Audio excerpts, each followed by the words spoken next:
welcome. Thanks for coming along. We have a webinar today on digital storytelling. So we're going to spend the next half hour talking about digital storytelling, what that means, looking at some of the activities that we've done recently with Grow Wild.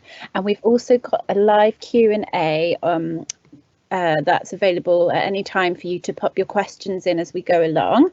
So it's going to be a little bit interactive as well. So we're going to be asking you a few questions as we go.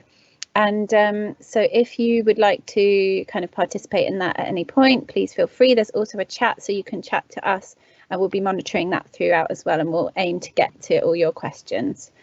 Okay, so let's kick off. So Chloe is on the line, our tech support today, so she's going to be flicking through the slides for us. So Chloe, if you could just go on to the next slide. Thank you. So the voice you can hear at the moment is me, Ellen. I'm on the left there, and I'm Grow Wild Communications Executive. And that means I run the social media accounts and newsletter and everything kind of communications related for Grow Wild. And I'm also joined by Alison, who's our program manager. Alison, would you like to introduce yourself briefly? Yes, hello, my name's Alison Hartshorn. I am the Grow Wild programme manager, which means I lead on all areas of the Grow Wild programme. So that includes our digital, our youth projects, our growing kits, including the seed kits, and of course the fungus kits, and our training. And both me and Ellen are quite new to Grow Wild. We started earlier in the year. And we've both got actually backgrounds in higher education as well, in outreach and learning there. Thanks, Alison. So Chloe, if you could do the next slide, please. So to start with, I just want to tell you a story. On the next slide, you should be able to see a photo that should come up, if Chloe can just click through for us. Yeah, so this is Joseph. Now Joseph is the son of a lady who applied for one of our Grow Wild fungus labs back in 2009. So we sent out thousands of kits across the UK, and their family was lucky enough to be one of the thousands of applicants to receive a lab. Now, Joseph's mum actually told us that Joseph really struggles with communication and staying still, which can be a real challenge for his family. But they also told us that when they received the fungus lab and begun the process of pasteurization, hydration and growing through the instructions that came with it, Joseph's behaviour really started to change. And so when the mushrooms began to grow, he became really fascinated by them, and he was really entranced by the whole process of watching it grow, watching the fungus fruit, and was even able to kind of learn and pick up on different parts of the process as well, which isn't something that he'd been able to do with other activities. And his mum actually said, "I cried to see him interacting with the mushrooms. He could even tell me that they were mushrooms," and that was a really big step for them and a real breakthrough for the family.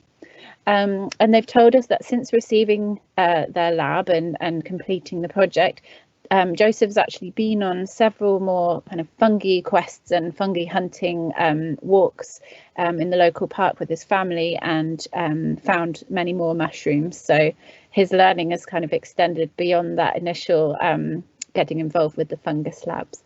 And we just thought that was a really nice example how simple tools like using the fungus labs can be really powerful in terms of sparking imaginations, learning and sort of encouraging engagement with the natural world. So that's Joseph. So yeah, Chloe, if you could just skip on to the next slide for me, please. And Alison is going to take us through this next part. Yeah, so what I wanted to talk about now is what makes that story about Joseph, as in telling that story and what that story evokes in us and how we interpret that story. What is that story and what makes it good? And I was hoping that we could have some comments from you in the Q&A to tell us what you think makes a story, because it's clearly not as simple as just putting loads of facts down. So if you've got any comments, pop them in the Q&A and we can see them. Give you a minute to do that.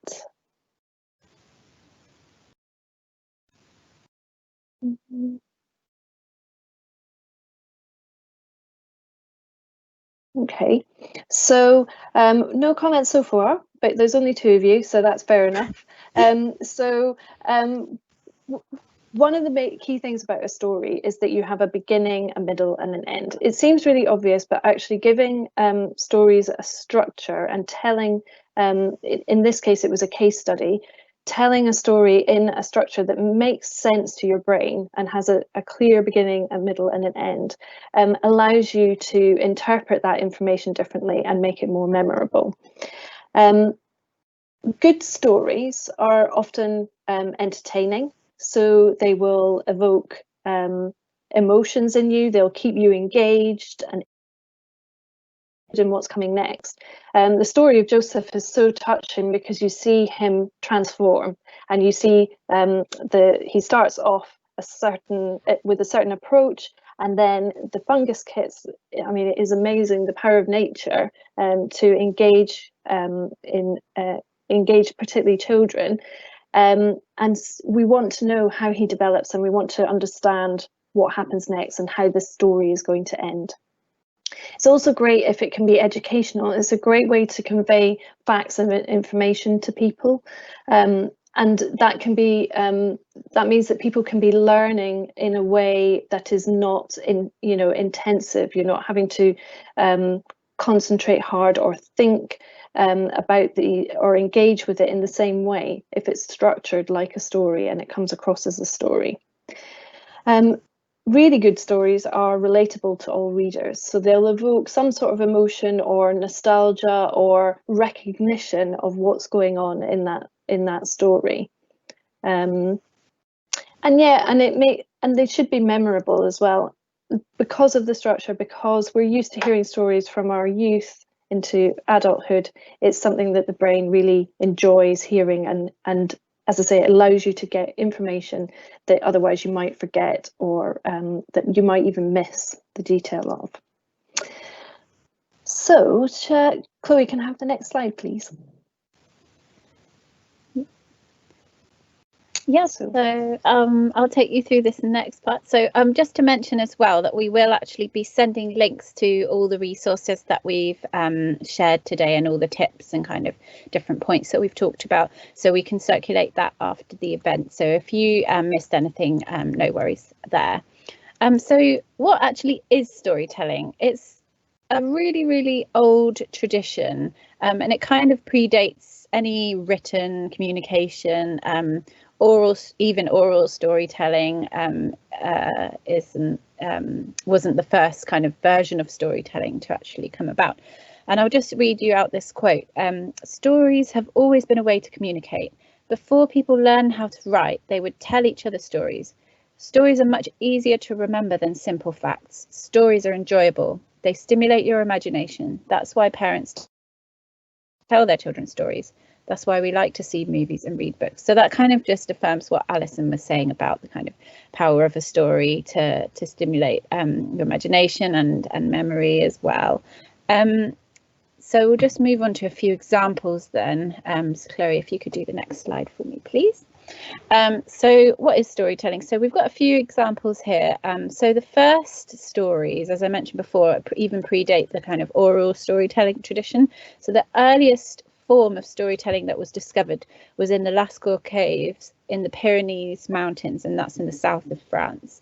That was discovered in the 1940s, but they think it might date back to 15,000 BC, which is incredible.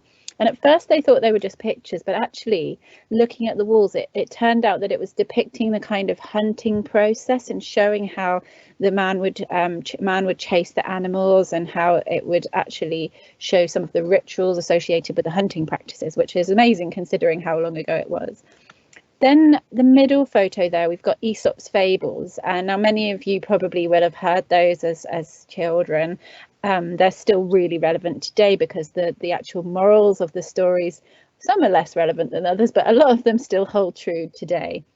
And actually in the 200 BC, or approximately around then, Aesop's fables were written down, but before that they were actually oral stories, so they were handed down just by people telling them, and the storytelling was so powerful that they survived for hundreds of years even before they got written down. And then our last photo there is a picture of a TED Talk, which I'm sure some of you may have heard of. So today TED Talks are actually heard all over the world, through whether that's live or through universities or on YouTube, for example. And this is just really a sort of really condensed version of storytelling I wanted to include, because it kind of harnesses all the technology that we have available to us today. So TED speakers are required to tell a compelling story in under 18 minutes based around a central idea that wraps their narrative together. So that could be funny, it could be heartbreaking, intriguing, exciting, but the short time frame and the kind of strict criteria means that the speakers need to really keep it snappy, engaging and emotive, just to keep their audience's engagement. And also because there's the added layer of, you know, wanting their stories to succeed in their work and their work to be recognized, so they want their video to go viral as well. So there's that added layer there. All right, Alison, did you have something to add?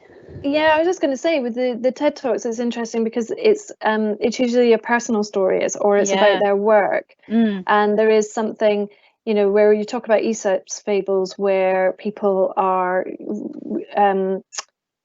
remembering and telling tales for thousands of years, but then in TED Talks, where it's you and you're kind of in that position of kind of exposing yourself, that you might be judged, and you're right up there. But one thing that they do with the TED Talks is they give people a lot of coaching, and it's really interesting. I think one of the best experiences I had was I did it was live storytelling, and getting that coaching and feedback with somebody looking at the way even your mannerisms, their tone of voice, these things can all affect the way people interpret that story or what they take away from it. So it's really interesting.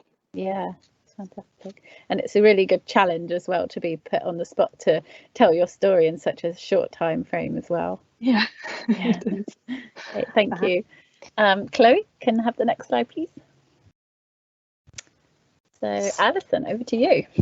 Yeah, so now I'm asking the question, do you remember Joseph? And I hope you do. And we would expect you to be able to, because of having been told a story about him in the ways that we've described. I wanted to ask if anybody had any really good examples of stories that they'd heard. I don't know if Ellen or even Chloe have got any examples that they want to talk about. I think there are lots of, what's interesting is that stories can be told in different ways. They needn't be written prose. And one of the things when we were preparing for this workshop was we were talking about how even just pictures on their own, you can get so much information about who's in them. Your brain almost builds up a story before you've heard what the words are that accompany it. And you see lots of examples of that in branding and marketing, where people are trying to get their message in a very crowded market online or on social channels. So Ellen, I don't know if you've got anything to add or. Yeah, I'm just thinking about the example of a particularly well told story, and then the one I can think of is a nice podcast that I really love. It's a live storytelling podcast called The Moth. Some of you may have heard of that already. And this one man particularly, now I don't remember his name, but I do remember his story, and I remember the way he told it was so compelling, because it was about 10 to 15 minutes on stage. He had, you know, less than a TED Talk. And the way he told it is that he set the scene with all his family members that featured in this story. And he did a different voice for all of them, and they all had a certain mannerism that he associated with each family member. So whenever they kind of came into the story, he would do this little voice that they had, or say this phrase that they would always say, and you knew that it was the mum coming into the story. And so it really helped you familiarize yourself and kind of anticipate what might happen. And besides that, it was just very, very funny as well. So that was one example. That's interesting. I can think of. I think Richard Pryor started that, didn't he? He used to be a master of that way of telling stories through his comedy. I believe so, yeah. And it really works, it gets people engaged. You really want to find out what happens, and it makes you identify. And I think the thing that sets moth stories apart is that they're very human. Like they've got funny elements, there's imperfections, there's challenges, there's trials, tribulations. People don't always come out on top, and I think that's what keeps it quite relatable there, because it's just got that really sort of, we've all been through, maybe not the same situation, but we've all been through kind of challenging situations where we've maybe ended up looking a bit stupid, or something's happened to us, or things haven't really worked out, but we've learned something along the way. And I think The Moth has a good way of balancing the humour and the sort of more touching realities of being human. It's got that really nice balance. Oh, I love that. I must listen. Yeah. Perhaps Chloe, could you change the slide, please? Thank you.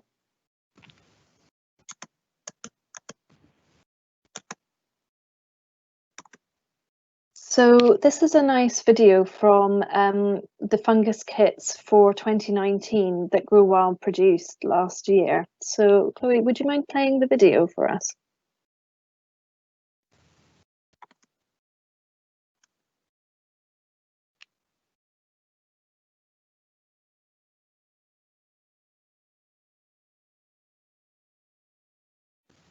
Might be taking its time. It's slow today. Yeah.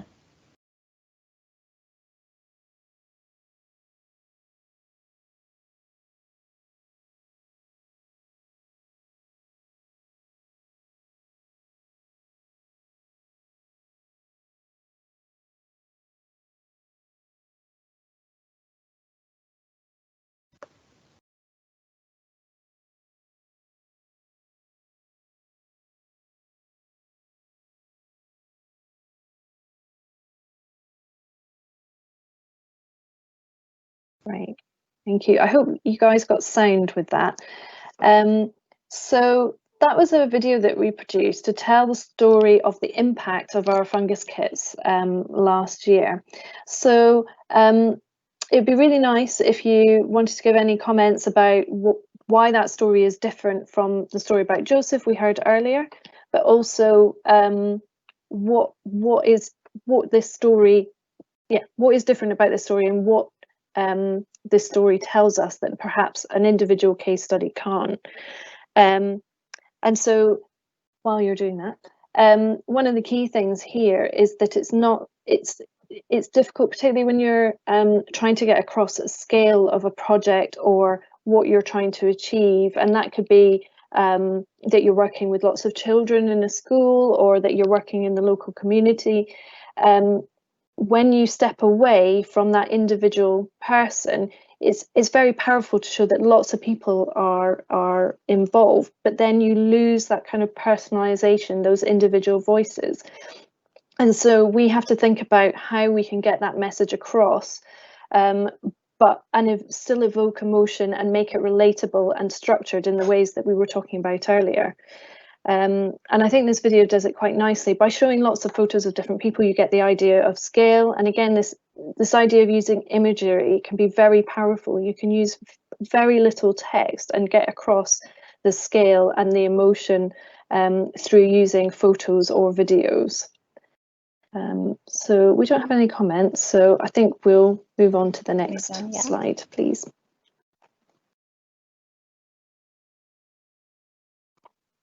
I've already done that one. Yeah. Great. So I'm just now going to take you through a few different ways that we can tell stories to kind of build on that. So thinking about our recent fungus labs that we've sent out, and some of you may have received one of those, and so a lot of the people that have been involved with that campaign, you'll see on the left of the slide, there's a few examples of the Instagram stories that we've posted. So this is a nice kind of example of how we can use words and images together to kind of tell a story. This is very much in a sort of a snapshot form. Instagram stories, and Facebook stories as well, they lend themselves quite nicely to kind of documenting progress in a nice kind of short, snappy ways. So if you're not the sort of person that likes to write long blogs or spend ages kind of documenting things on video, this might be a nice option for you, because a picture, as we know, can tell 1,000 words. And yeah, social media, as particularly Instagram and Facebook and Twitter nowadays, they do tend to lend themselves quite well to that format.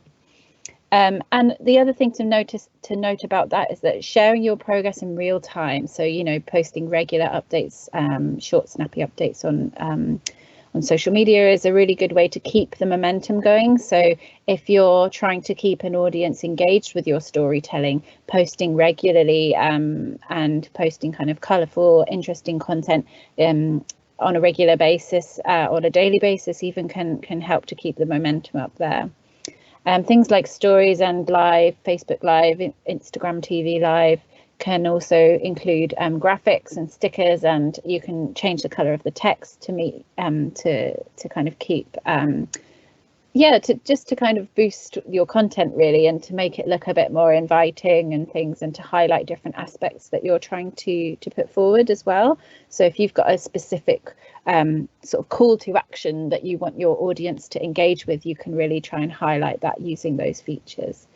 And then also a really key thing is to make use of relevant hashtags and tagging other partner organizations that you might be working with, or tagging people that might have also been involved, because they're all going to have different audiences to you, and the hashtags that you follow or that you want to engage with, that other people that may not already be part of your audience network might be following those. So you're going to drastically extend the reach of your story by making sure you include those hashtags. And if you're not sure which ones to use as well, think about the theme of your story and the content and the sort of people that who is going to be interested in your story, who are you trying to reach, and based on that you can kind of choose a few key theme words if you're not familiar with it. So for example, for our campaigns for the Fungus Labs, we used sort of botanical hashtags and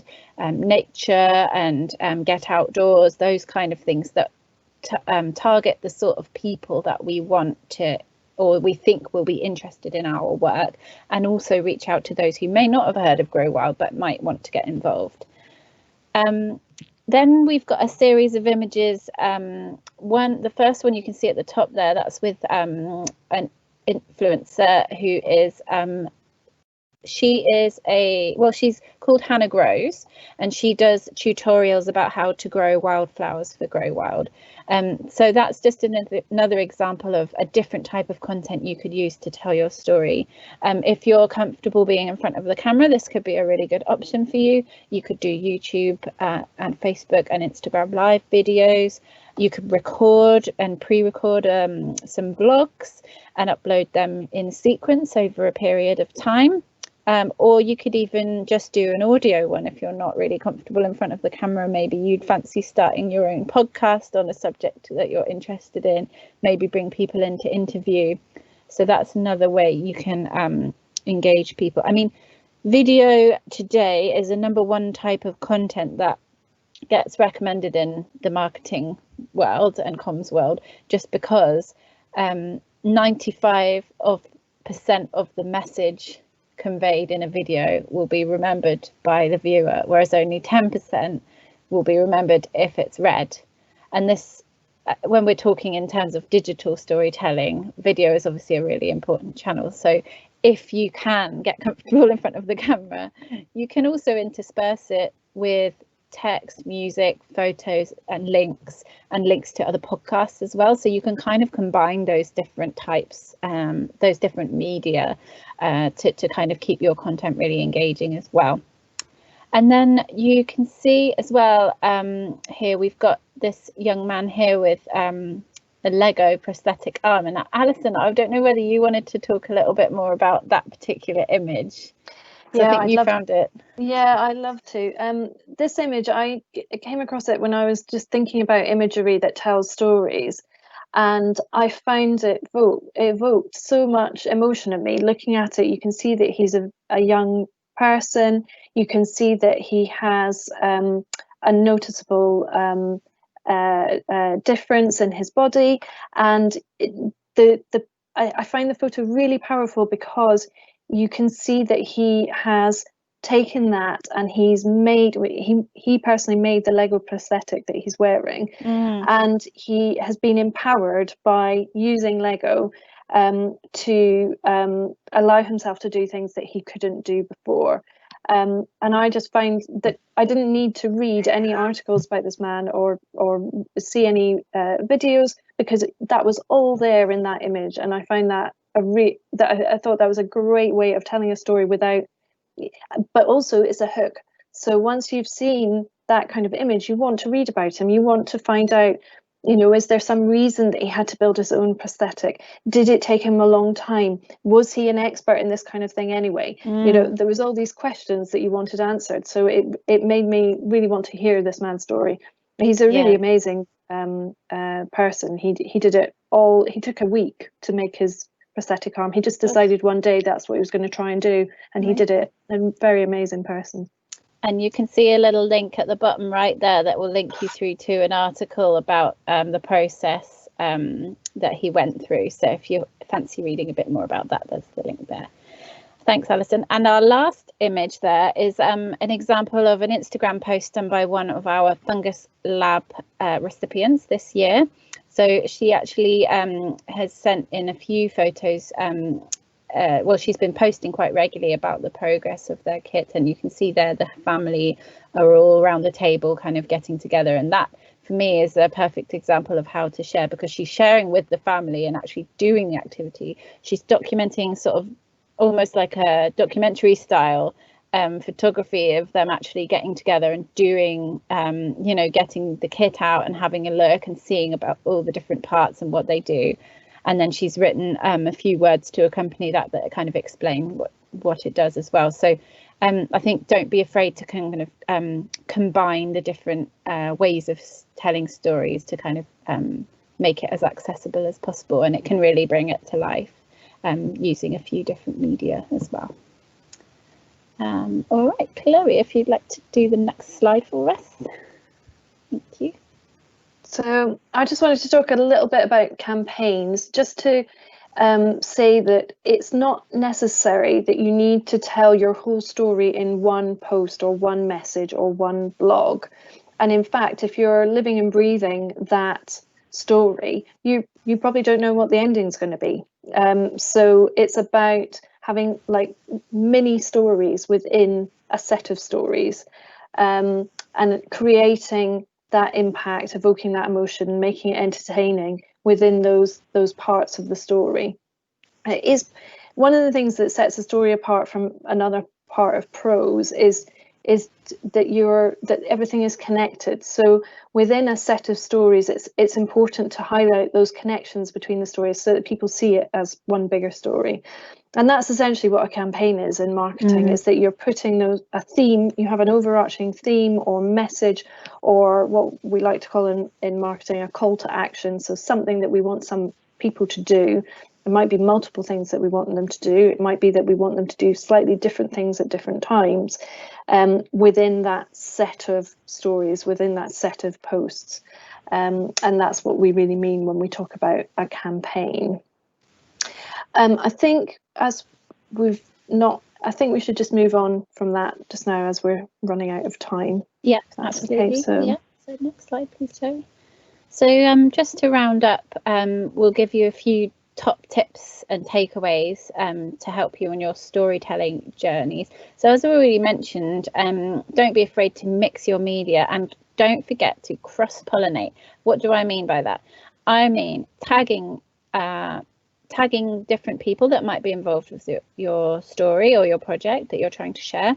Share it on different accounts, different channels, sharing different content types across different channels and in multiple ways. So that might mean you write a newsletter, you link to your YouTube video that you've made in that newsletter, but then on your YouTube account where you've got your video, you might link through to your newsletter or your Facebook channel, for example. So you're finding ways for people to connect the dots. So you've got maybe a blog, a video and some Instagram posts, and you want people to not just engage with one, but you want them to read all of the different ways that you've told that story, so they get the whole picture and they stay engaged and they find the content type that's right for them, because some people will engage more with written words, some people more with images, some people more with video. Video does tend to be really popular, as we've seen, but yeah, that's a kind of really key thing, is to make sure you're always linking through from one thing to the other and back again. So that's just one of the tips that I would leave you with. The second one, Chloe, if you could just skip through to the next slide for me, please. So I'd just like to read you this quote. So the internet constantly rewards us with convenience and instant gratification, making the human touch increasingly more scarce and coveted. So what I would just say there is, it's so important, and as some of the examples that we've already talked about have sort of already touched on this, but having that human element to your stories, you know, making them relatable, making a listener or a viewer feel kind of compassion or identify in some way with your main character of the story. That is one way to do that. The other way is to share not just what you're doing, but why you're doing it and why it matters, and why it should matter to your audience too. So you might want to think about including some extra information like statistics or facts, or case studies like we showed with Joseph at the beginning, or in our video with the different photos from last year's Fungus Lab recipients, because that helps to bring it to life. It helps to show the impact, and it helps to show the value in what you're doing. And that is a really key element of storytelling, because without that, it's hard for people to understand why they should act on that, because you're telling a story for a reason. You're not just telling it because it's nice to tell, or maybe you are, but usually there's another goal alongside that. And if you want that to shine through, then it's really important to be memorable. And to kind of have those sort of touch points for people to identify with. I think that's it for the top tips. So Chloe, if you'd like to skip through to the next slide. So I've asked if we've got any questions, and I don't think we do at the moment. Please do pop them in if you've got anything. Give a couple of minutes. And but yeah, some interesting points you made there, Ellen, about the different ways that you can connect stories and put them in different places. And I guess it's thinking about who is the audience on the different platforms and tailoring the message. The emphasis might be a bit different, the way you word it might be different, the hashtags might be different if you're on a different channel as well. Exactly, yeah, you've got to think about the tone. I mean, for example, things like LinkedIn is very much a professional social network, and I know I'm talking a lot about social media, but because this is in the context of digital storytelling, I'm assuming that that's a key way that we're all going to be sort of sharing stories. So yeah, LinkedIn, you want to really, you know, what's the goal of sharing something on LinkedIn? It's to get that professional recognition, or maybe to appeal to funders, or potentially to, you know, get a job, or just to add to your sort of portfolio of projects. Whereas there's something on Instagram, it might be a little bit more whimsical, it might be an inspiring quote, it might be a beautiful image. So it's and a lot more of a light-hearted, or maybe even funny tone. You might include emojis and things like that. So it's really important to think about, yeah, your goal alongside who you're talking to, and having that combination to create your content there and tell your story. Great. Well, we've not got any questions, so I think we can move on to our thought of the day. Yeah, so thought of the day. So we'll leave you with this last quote.